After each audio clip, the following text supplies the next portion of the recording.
Assalamualaikum warahmatullahi wabarakatuh. Perkenalkan, nama saya Syahid Iskandar, SHIMH. Saya adalah salah seorang dosen tetap pada Prodi Fakultas Hukum dan Syariah Universitas Islam Kebangsaan Indonesia. Saat ini saya dipercaya mengampu mata kuliah Hukum Jinayah dengan bobot 2 SKS. Mata kuliah ini berada pada semester ke-6. Deskripsi singkat mata kuliah Hukum Jinayah ini mempelajari tentang yang pertama pengertian hukum jinayah, kedudukannya, tujuannya, unsur jarimah, hukumannya, kemudian berkaitan dengan beberapa perbuatan yang terdapat di dalamnya seperti zina, khalwat, kemudian qadzaf, pencurian, perampokan, riddah, dan minuman khamar, kemudian ada beberapa di antaranya. Capaian program studi yang dikembangkan dalam mata kuliah hukum jinayah ini, yang pertama, bekerja sama dan memiliki kepekaan sosial atau kearifan lokal, serta berkontribusi dalam memiliki kepekaan sosial dan kearifan lokal dan lingkungan. Kemudian mampu menerapkan pemikiran logis, kritis, sistematis, inovatif, serta kreatif melalui penelitian ilmiah dalam bidang ilmu pengetahuan dalam konteks pengembangan dan implementasi ilmu pengetahuan dan teknologi yang memperlihatkan dalam menerapkan nilai humaniora yang sesuai dengan bidang keahliannya.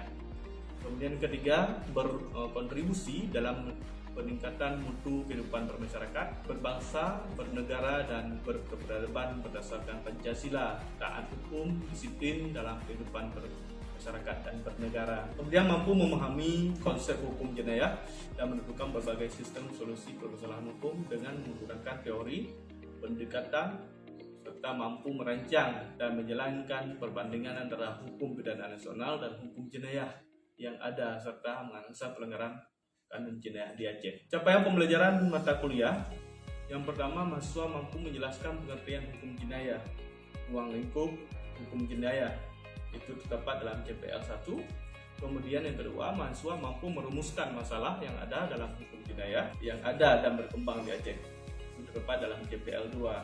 Kemudian yang ketiga, mahasiswa mampu menjelaskan berbagai sejarah dan ruang lingkup dari hukum pidana Islam, maksudnya hukum jinayah yang terdapat dalam CPL 3. Kemudian yang terakhir, mahasiswa mampu membuat makalah dan mempresentasikan serta mendiskusikan dan dianalisis dalam tim kelompok maupun perorangan kasus-kasus pidana, khususnya pelanggaran pelaksanaan syariat Islam di Aceh itu terdapat dalam CPL 4. Kemudian kemampuan akhir tiap pembelajaran atau disingkat dengan sub CPMK itu dirangkul menjadi beberapa sub CPMK, yaitu yang pertama, mampu menemukan informasi dari berbagai sumber terkait pelanggaran umum hukum jinayah, pengertian hukum jinayah, sumber hukum jinayah, dan pembagian jarimah dalam hukum jinayah tepat dan jelas. Kemudian yang kedua, mampu menemukan informasi tentang sistem solusi permasalahan hukum dengan menggunakan teori, pendekatan, konsep hukum jinayah, dan sebagainya. Yang ketiga, mampu menemukan informasi di bidang hukum jinayah serta pada umumnya dan kaitannya dengan hukum jinayah di Aceh. Dan yang keempat, mampu menggali informasi melalui literasi digital terkait wawasan kekhasan sistem hukum jinayah serta mengklasifikasikannya. Kemudian yang kelima, mampu memahami dan menjelaskan pembagian jarimah menurut Kanun Jinayah nomor 11 tahun 2006. Kemudian yang keenam, mampu memahami dan menjelaskan perilaku zina dan sebagainya. Yang selanjutnya, mampu memahami dan menjelaskan perilaku pencurian, mampu memahami materi dari CPMK 1 sampai dengan CPMK 2 dan 4. Kemudian yang terakhir adalah mampu dan memahami serta menjelaskan unsur-unsur perampokan serta konsekuensi hukumnya. Nah, bahan yang dipelajari dalam hukum jinayah ini, bahan kajiannya atau materi itu dapat meliputi 11 bahan atau materi. Yang pertama, pengertian hukum jinayah, kedudukan dan fungsinya dalam lembaran hukum nasional. Kemudian unsur-unsur hukum jinayah serta prinsip hukum jinayah. Yang ketiga, unsur-unsur formil, material, serta pertanggungjawaban pidananya. Yang keempat, syarat-syarat sanksi hukum zina dan hikmah larangan berzina. Itu dapat dibahas menjadi dua dalam kanun jinayah serta di bawah kanun jinayah. Kemudian yang kelima, qadzaf, syarat-syarat sanksi hukum qadzaf dan hikmahnya. Yang keenam, pencurian, syarat-syarat sanksi dan hukumannya. Yang ketujuh, perampokan, syarat dan sanksi hukumannya. Yang ke-10, minuman khamar serta sanksi hukum dan hikmahnya, dilarangnya minuman khamar. Ke-11, pengertian qisas dan diyat, bentuk-bentuk pembunuhan, pemutihan dan hikmah syar'i qisas. Yang ke-12, pengertian ta'zir dan perbedaannya dengan hudud serta menjelaskan jenis-jenis sanksinya.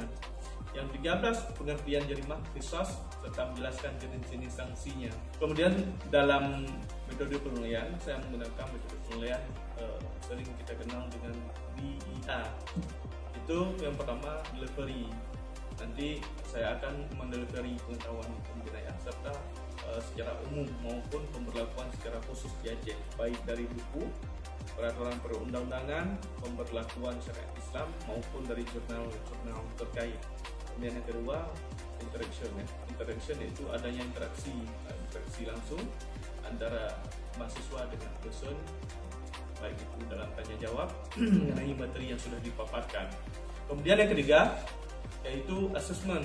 Di sini adalah penilaian akhir dari assessment. Nantinya saya akan menilai sejauh mana kemampuan dari mahasiswa itu sendiri, bahan yang telah diberikan. Kita akan menilai mereka. Dalam sistem peradilan pembelajaran, saya berpedoman kepada buku panduan akademik yang dikeluarkan oleh Fakultas Hukum dan Syariah, program studi S1 Hukum melalui sistem ujian penuh, yaitu penilaian dan evaluasi hasil pembelajaran melalui ujian dengan semester atau disebut dengan UTS dan ujian akhir semester atau disebut dengan UAS. Maka proporsi penilaian terdiri atas 10% kehadiran kuliah, 10% keaktifan perkuliahan, kemudian 20% dalam penugasan tugasnya, 30% ujian dengan semester, dan yang terakhir 30% untuk ujian akhir semester. Berikut ini akan saya tampilkan video proses pembelajaran mata kuliah hukum jinayah. Assalamualaikum warahmatullahi wabarakatuh.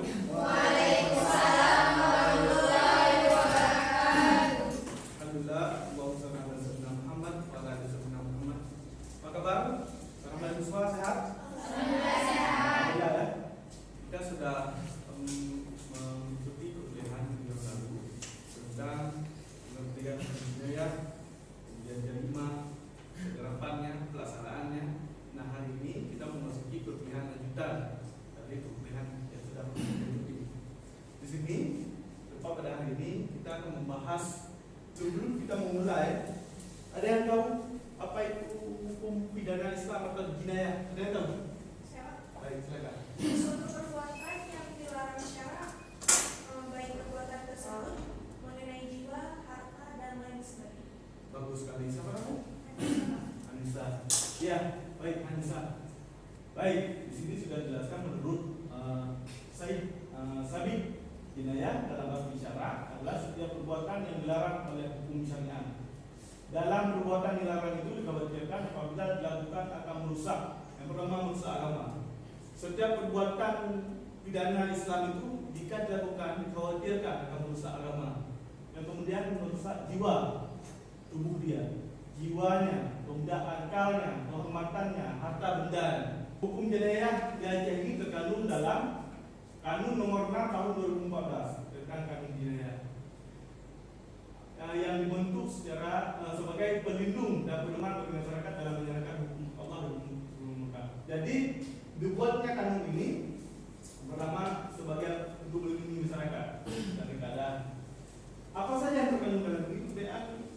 Apa saja yang terkandung dalam Kanun Nomor 6 Tahun 2014? Itu terkandung dalam 10 bab, yaitu 75 pasal kandungan dengan pelindungan. Yang pertama apa saja? Yang pertama asas keislaman, legalitas, keadilan dan keseimbangan, kemaslahatan, perlindungan hak asasi manusia, dan asas pembelajaran kepada masyarakat.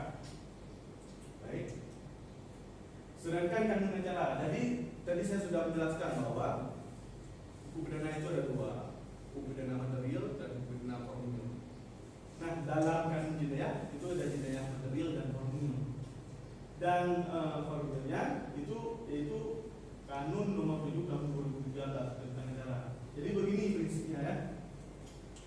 Ketika ketika dibuat sebuah peraturan perundang-undangan, jika tidak didukung dengan peraturan tentang acaranya, bagaimana cara menangkapnya, bagaimana cara mengadilinya, bagaimana cara menyidiknya, maka tidak akan berjalan. Jadi kanun jinayah itu didukung dengan kanun acara jinayah. Apa saja yang didukung dengan jinayah itu sudah saya jelaskan tadi.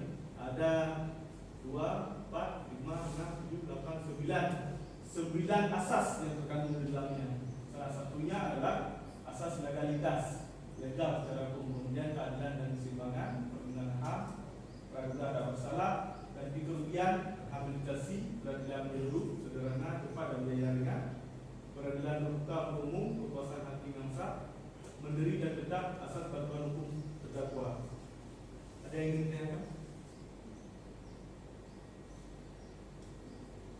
Ya. Dalam kanun jinayah Aceh kita mengenal istilah hudud, qisas, dan takzir. Yang ingin saya tanyakan, apakah semua hukum had dalam Al-Quran sudah diatur dalam kanun jinayah? Baik, sebenarnya ketentuan hukum had, karena di dalam jinayah itu dikenal dengan 3. Yang pertama had, itu hudud atau had, kemudian diyat, takzir. Had itu ketentuan yang diberikan oleh Allah, itu tidak boleh kurang, tidak boleh lebih. Hukum yang dibuat oleh Allah dan ditentukan oleh Allah itu tidak boleh dikurangi dan tidak boleh dilebihkan. Sebagai contoh, la taqrabu zina, jangan kamu melakukan perbuatan zina. Jika orang melakukan zina, itu maka dihukum 2. Ada yang ingin ditanyakan? Ya. Silakan. Dalam kanun jinayah Aceh kita mengenal istilah hudud, qisas, dan takzir.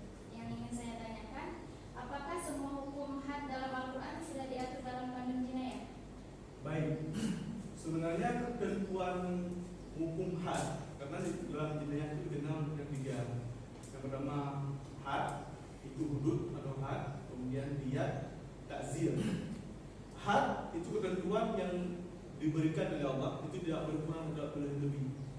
Hukum yang dibuat oleh Allah dan ditentukan oleh Allah itu tidak boleh dikurangi dan tidak boleh dilebihkan. Sebagai contoh, la taqrabu zina, jangan kamu melakukan perbuatan zina. Jika orang melakukan zina, itu maka dihukum 2 kategori orang melakukan zina. Yang pertama ghairu muhsan, yang kedua adalah muhsan. Ghairu muhsan orang yang belum menikah, yang kedua orang yang sudah menikah, muhsan. Ghairu muhsan itu 100 kali cambuk. Nah, yang saudara siapa namanya? Zaimah. Yang Zaimah tanyakan, apakah semua ketentuan dalam Al-Quran itu tentang hudud sudah diatur dalam kanun jinayah? Sebenarnya ada 2 ini. Jadi kita akan membahas ini, perbuatan pidana yang diatur dalam kanun jinayah. Ini ada sekitar 11 perbuatan pidana, ada 11 golongan perbuatan pidana yang diatur. Namun di sini ada 4 had hudud yang diatur dalam Al-Quran namun tidak diatur dalam hukum acara pidana. Pertama tentang perbuatan pemberontakan. Pemberontakan dalam kanun jinayah itu tidak ada. Tapi Allah dalam Al-Quran ada pemberontakan. Itu hukumannya keras untuk pemberontakan. Orang yang melakukan pemberontakan, kemudian yang kedua, perbuatan pencurian. Di sini ada pencurian? Tidak ada ya. Dalam kanun jinayah tidak ada diatur tentang pencurian. Kemudian yang ketiga, apa lagi? Yang pertama perbuatan pemberontakan, pencurian, penganiayaan. Ada sini? Penganiayaan ini apa namanya kalau bahasa pencurian dengan kekerasan, apa itu? Perampokan. Perampokan. Perampokan tidak ada dalam hukum acara jinayah kan? Yang tidak ada di sini. Hukuman had itu mengatur. Murtad. Enggak macam-macam perbuatan murtad. Murtad. Di sini dalam Al-Quran ada hukuman had itu. Di sini belum ada. Kenapa? Kurang berat. Nah, sampai di sini ada pertanyaan? Pak, baik, silakan. Jadi Pak, di Aceh sendiri penangkapan hukum jinayah itu kan sudah lama. Nah, jadi seperti kita lihat sekarang, apakah hukum jinayah sudahkah kafah? Karena kalau misalnya kita lihat perkembangan sekarang, malah di suatu daerah itu pemberlakuan hukum jinayah itu tidak terlalu ketat gitu. Baik, siapa namanya? Ahmad. Rahman. Baik, Saudara Ahmad menanyakan apakah pemberlakuan syariat Islam di Aceh khususnya hukum jinayah sudah kafah? Kafah itu menyeluruh. Ada yang bisa menjawab? Ada? Ya, baik. Kesempurnaan itu hanya milik Allah. Kesempurnaan. Manusia hanya berusaha untuk sempurna. Itu yang pertama itu ikuti. Kesempurnaan hanya milik Allah. Manusia hanya berusaha untuk sempurna. Jadi pelaksanaan syariat Islam di Aceh itu apakah sudah kafah? Bagi saya, ketika saya menjawab isi pertanyaan dari orang lain, saya menjawab insya Allah kafah dengan izin Allah. Kita tidak bisa bergendak tanpa izin Allah. Apakah ada kekurangan? Ada kekurangan. Kenapa masih ada kekurangan dalam agama kita? Seperti kekurangan misalnya terhadap limitasi pelaksanaan hukuman kepada anak di bawah umur, kemudian anak itu kepada perlindungan itu dan lain sebagainya. Ada kekurangan dan sebagainya. Kekurangan itu ada untuk diperbaiki, bukan untuk dicaci maki. Tugas kita ketika orang lain mencibir tentang pelaksanaan syariat Islam khususnya tentang jinayah. Kalau jinayah nomor 6 tahun 2020 mengatakan bahwa setiap pelaku jarimah adalah mukallaf. Ada yang tahu mukallaf? Siapa yang tahu apa yang mukallaf? Orang yang dibebani hukum. Ya, orang yang dibebankan hukum, takdir hukum di atasnya. Siapa saja yang bisa dibebankan hukum? Ada yang bisa jawab? Orang yang dibebankan hukum. Saudara sudah dibebankan hukum ini. Siapa saja? Oke. Ya. Satu lagi. Yang dibebankan hukum kan? Pokoknya ini ingat ya. Kalau dia berpuasa itu kalau nggak dibebankan hukum batal. Apa saja? Ini satu. Berakal. Balik. Islam. Aman? Waras, Pak. Ya, tidak gila.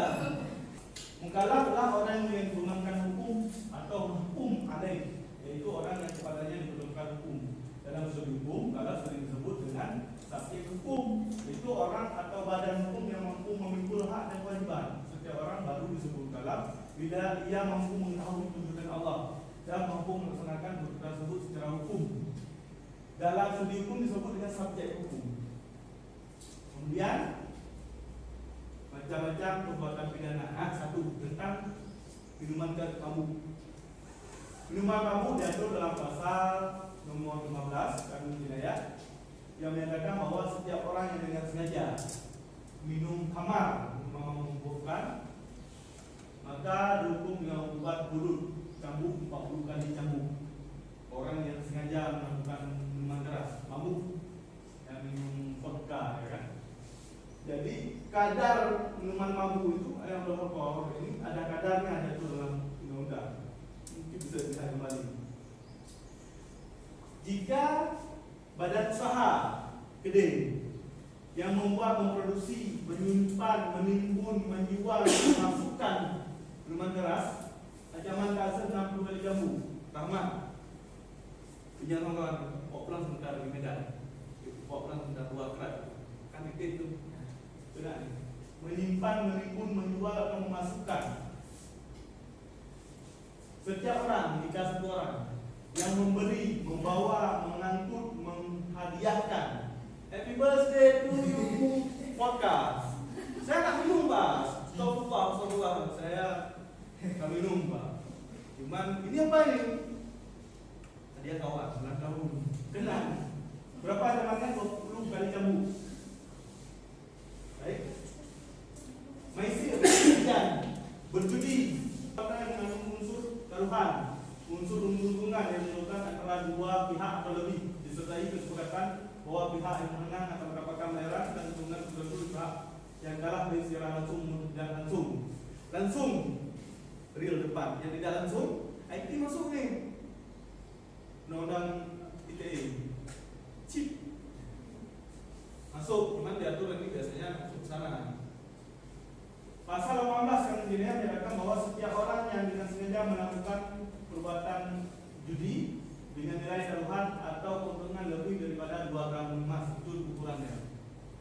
ukurannya 2 gram emas.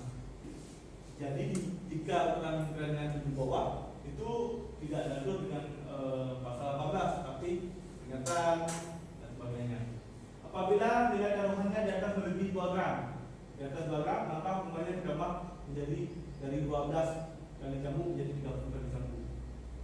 Berkaitan dengan badan usaha yang menyelenggarakan atau menyediakan tempat melakukan usaha perjudian ini, maka telah dirumuskan dalam pasal 20 yang menyatakan bahwa setiap orang bisa sengaja menyelenggarakan, menyediakan fasilitas, membiayai judi sebagaimana di pasal 18 dan 19, cambuk 45 kali, yang menyediakan gede, warung kopi, kafe, itu benar.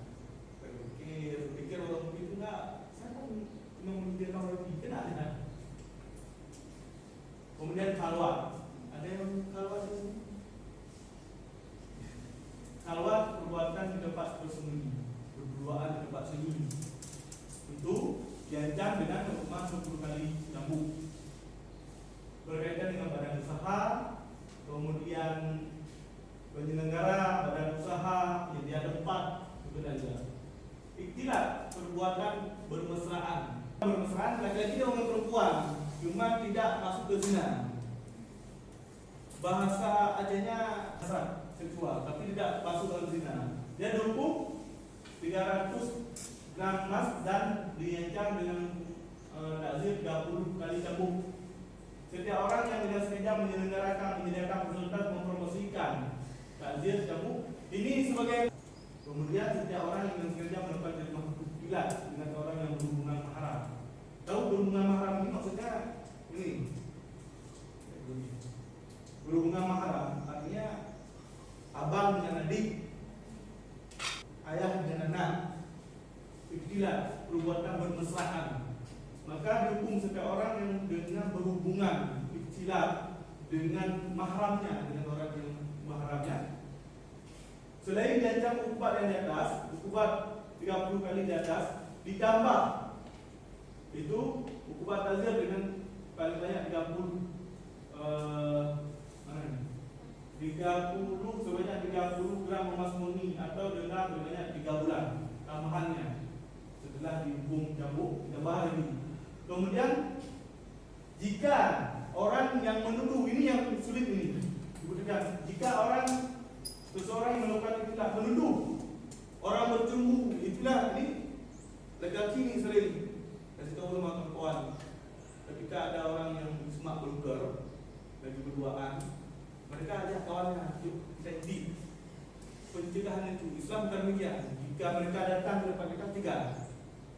Kalau sendiri ambil kerikil, tempat di atas hotel dan dia sibuk dia, cuma ada orang. Kau nggak tapi tidak.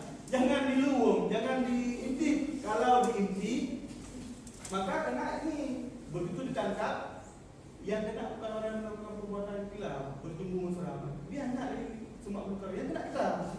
Ya cukup di. Aduh, habis kita. Sabar kan kita? Kena tu. Menuduh seseorang melakukan ikhtilat.